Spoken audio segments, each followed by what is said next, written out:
जय श्री राम, जय बालाजी सरकार। नमस्कार दोस्तों, मैं सरिता शुक्ला अपने और आपके यूट्यूब चैनल पर आप सभी का स्वागत करती हूं। बालाजी से प्रार्थना करती हूं कि आप सभी लोग सकुशल अपने घर सुरक्षित होंगे। दोस्तों, आज की मैं वीडियो बना रही हूं सावन के दूसरे सोमवार को लेकर के। और आज मैं कुछ ऐसे उपाय नहीं बताऊंगी कि बहुत ही ऐसे कोई खास, मैं आज आप लोगों को डिटेल में बताऊँगी कि सावन के सोमवार में एक्चुअली करना क्या है, क्या करने से भोलेनाथ प्रसन्न होते हैं और उनका आशीर्वाद प्राप्त होता है। तो इसलिए यह बहुत ही खास वीडियो है और बहुत ही विशेष वीडियो है। इस वीडियो को अवश्य देखिए। अगर अब तक आपने मेरा चैनल सब्सक्राइब नहीं किया है तो तुरंत सब्सक्राइब करिए, लाइक करिए, शेयर करिए, कमेंट करिए। कमेंट में जय श्री राम अवश्य लिखिए। चलिए आते हैं आज की वीडियो पर। जैसा कि मैंने आप लोगों को पहले ही बताया कि आज मैं आप लोगों को सावन के सोमवार के कुछ बहुत ही विशेष उपाय बताऊंगी कि जिसको करने से आपके जीवन में आ रही तमाम समस्याओं का निदान हो सकता है।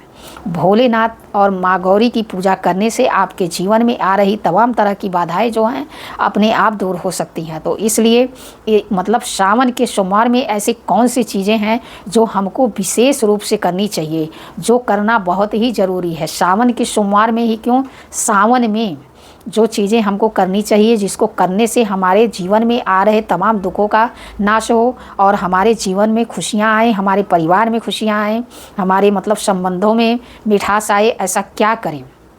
वैसे तो हम उपाय बहुत सारे करते हैं, उपायों का फल नहीं मिलता है। बहुत लोग ऐसा बोलते हैं कि हमने बहुत सारे उपाय कर लिए लेकिन उसका कोई फल नहीं मिलता। तो ऐसी कौन कौन सी चीज़ें हैं जिसको करके आप शुभ फलों की प्राप्ति तुरंत कर सकते हैं। आज हम इसी विषय पर वीडियो बना रहे हैं और यही आप लोगों को एक उपाय नहीं, कई सारी चीज़ें बताने वाले हैं कि आप लोग ऐसा करने से आपके जीवन में आ रही तमाम बाधाओं का, तमाम विपत्तियों का नाश होगा। तो देखिए, सावन में सबसे बड़ी बात तो ये जान लीजिए कि सावन में रुद्राभिषेक अवश्य करवाना चाहिए। अगर आप जरा भी सक्षम हैं करवाने में तो रुद्राभिषेक अवश्य करवाइए। इससे आपके घर में आकस्मिक कोई घटना, दुर्घटना अगर होगी तो वह टल जाएगी और आपके घर में खुशियों का वातावरण रहेगा। हर रोज़ आपके घर में शिव चालीसा का पाठ रोज़ करिए। सिर्फ सोमवार के दिन ही नहीं, पूरे हो सके तो डेली पढ़िए। जैसे हनुमान चालीसा का आप डेली पाठ करते हैं, ठीक उसी प्रकार से शिव चालीसा का भी डेली पाठ करिए। अगर डेली नहीं कर सकते हैं तो कम से कम सावन भर, पूरे सावन भर तो अवश्य ही करिए। शिव जी को भांग, बेलपत्र, धतूरा, शहद, घी व गंगा जल अवश्य अर्पित करिए। अब देखिए, अगर आपके वैवाहिक जीवन में मुश्किलें बढ़ रही हैं, नहीं दूर हो रही हैं, आप तमाम उपाय करके थक गए हैं, तमाम लोग तमाम तरह की चीज़ें बताते हैं और आप करते रहे लेकिन उसका कोई रिजल्ट आपको नहीं मिल रहा है, तो आप सावन में यह उपाय अवश्य करिए। आप क्या करिए, गाय के कच्चे दूध में केसर मिला लीजिए। थोड़ी सी केसर, बहुत ज़्यादा नहीं, थोड़ी सी केसर चाहिए और उससे भगवान भोलेनाथ का अभिषेक करिए। यानी कि पहले क्या करिए कि पहले जल गिराइए थोड़ा सा, उसके बाद वह केसर मिला दूध से उनका अभिषेक करिए, फिर उनको शुद्ध जल से अभिषेक करिए। खाली दूध से ही अभिषेक करके मत चले आइए, क्योंकि इससे आपको कुछ प्राप्त नहीं होगा। अगर आपके ऊपर ही कोई दूध गिरा के ऐसे छोड़ दे तो आपको अच्छा लगेगा? बिल्कुल नहीं अच्छा लगेगा। तो इसलिए पहले थोड़ा सा जल गिराते हैं, फिर दूध से उनका अभिषेक करिए, फिर उसके बाद शुद्ध जल से उनको शुद्ध स्नान कराइए। इस प्रकार से उनका अभिषेक करिए। ऐसा करने से शिव पार्वती का आशीर्वाद मिलता है और पति पत्नी के बीच प्रेम वो बना रहता है और उनका संबंध अटूट होता है। तो यह कार्य भी अवश्य करिए। अब जैसे कि मान लीजिए नौकरी, बिजनेस या परीक्षा में आपको सफलता चाहिए, तो आपको क्या करना चाहिए? अब आजकल देखिए, नौकरी से सभी लोग परेशान हैं, नौकरियां नहीं मिल रही हैं, परीक्षा बच्चे दे रहे हैं तो रिजल्ट अच्छा नहीं आ रहा है, तो इन सब चीज़ों को लेकर के हमेशा परेशान रहते हैं। तो ऐसा आपको क्या करना चाहिए जिसको करने से आपको इसमें सफलता मिले? तो देखिए, शिवलिंग का अभिषेक आप पंचामृत से करिए।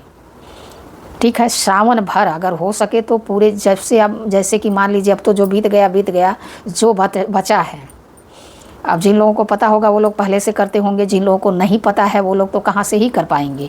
तो इसलिए सावन में क्या है कि अपने ज़रूर अभिषेक करिए पंचामृत से। अब पंचामृत से भी अभिषेक करने का वही नियम है कि पहले थोड़ा सा जल गिराइए, फिर पंचामृत गिरा करके भोलेनाथ को खूब अच्छे से उनका लेप करिए। ठीक, उसके बाद थोड़ा सा जल से उनको एकदम शुद्ध करिए। फिर उनको चंदन का उनको टीका लगाइए और जो भी आप चढ़ाते हों वह चढ़ाइए। नहीं चढ़ाते हों तो कोई बात नहीं, आपने जल चढ़ा दिया वही बहुत है। करना जो भी करना है पूजा पाठ वो करना है पूरे श्रद्धा और भक्ति भाव से। जब हम कोई कार्य पूरे श्रद्धा और भक्ति भाव से करते हैं तो उसका रिजल्ट जो है हमको तुरंत मिलता है। तो जितने भी पढ़ने वाले या चाहे जितने भी नौकरी वाले बच्चे हैं उन लोगों से मैं यही कहूँगी कि आप लोग भोलेनाथ का पंचामृत से अभिषेक करना शुरू करिए। आपके मतलब पढ़ाई की समस्या, जैसे परीक्षा आप दे रहे हैं, आपको रिजल्ट अच्छा नहीं मिल रहा है, आपको नौकरी नहीं मिल रही है, तो यह करना आप शुरू करिए। शिव पंचाक्षर स्तोत्र का पाठ करना 3 बार कम से कम डेली। वैसे तो 5 बार करना चाहिए, लेकिन अगर आप 3 बार भी कर ले तो बहुत है। करना शुरू करिए, आपके जीवन से तमाम दुखों का नाश होगा। सावन में शनिवार के दिन शमी पेड़ की पूजा करने से शनि देव के अशुभ प्रभावों से जैसे कि ढैया, ग्रह दशा और 7.5 में राहत मिलती है। लेकिन अब जैसे कि मान लीजिए सावन के शनिवार हुआ, चाहे सावन का सोमवार के दिन भी आप कर सकते हैं। कब करना चाहिए? शाम के टाइम प्रदोष काल में दीपक ले जाइए, सरसों के तेल का दीपक ले जा कर के जलाइए और वहाँ बैठ कर के शिव मंत्र का जाप करिए। पहले नमः शिवाय, ओम नमः शिवाय।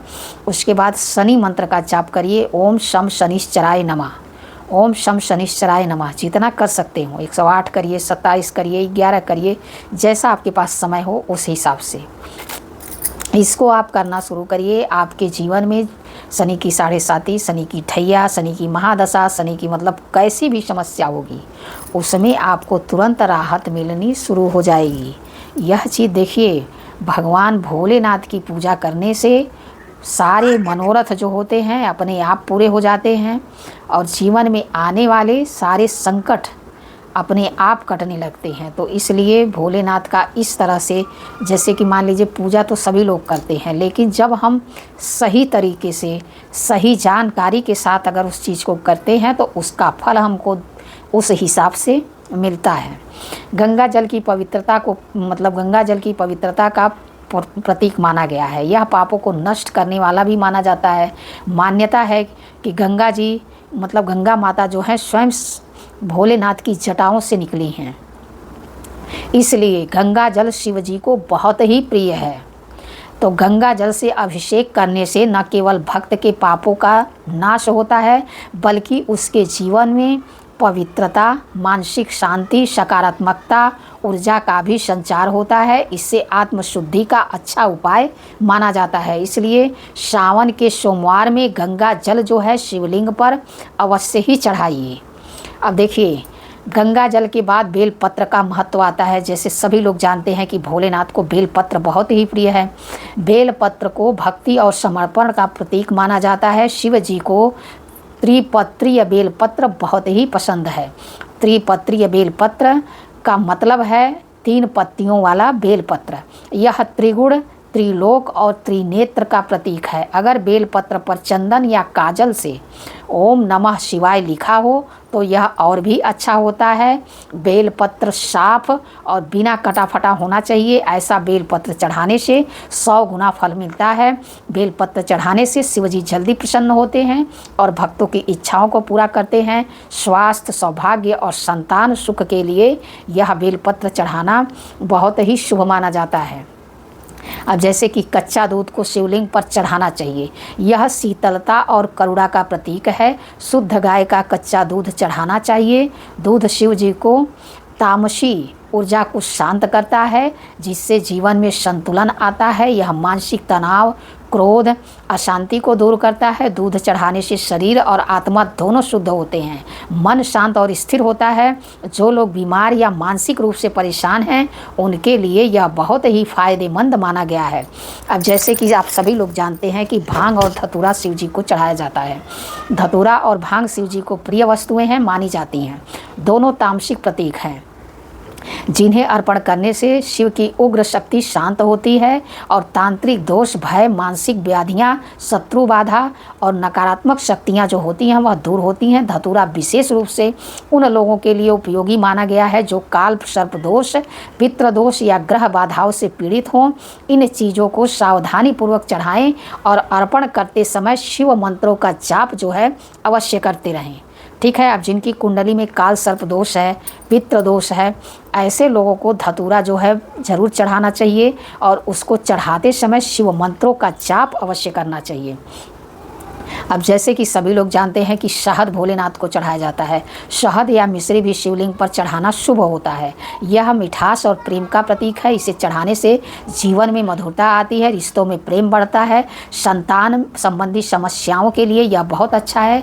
शिव जी को मीठा अर्पण करने से वाणी में मधुरता आती है, परिवार में प्रेम और एकता बनी रहती है। इन सभी चीज़ों को सावन के पहले सोमवार को शिवलिंग पर चढ़ाने से भगवान शिव की कृपा मिलती है। अब यानी कि पहले सोमवार ही नहीं, सावन के जितने भी सोमवार आते हैं यह सारी चीज़ें आप चढ़ा सकते हैं। इससे आपको भोलेनाथ की कृपा प्राप्त होती है। इससे आपके जीवन में सुख, शांति और समृद्धि आती है। यह पूजा भक्तों के लिए बहुत ही फलदायी और विशेष होती है। आज मैंने आप लोगों को सारी चीज़ों के बारे में विशेष रूप से डिटेल में बताया है। आप लोग ज़रूर इस वीडियो को देखिएगा, कमेंट करके ज़रूर बताइएगा कि कैसा लगा। ऐसी जानकारी के लिए हमसे जुड़िए, हमारे चैनल को लाइक, सब्सक्राइब, शेयर करिए। जय श्री राम, जय बालाजी सरकार।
कल कौन सा दिन है? बुधवार है ना।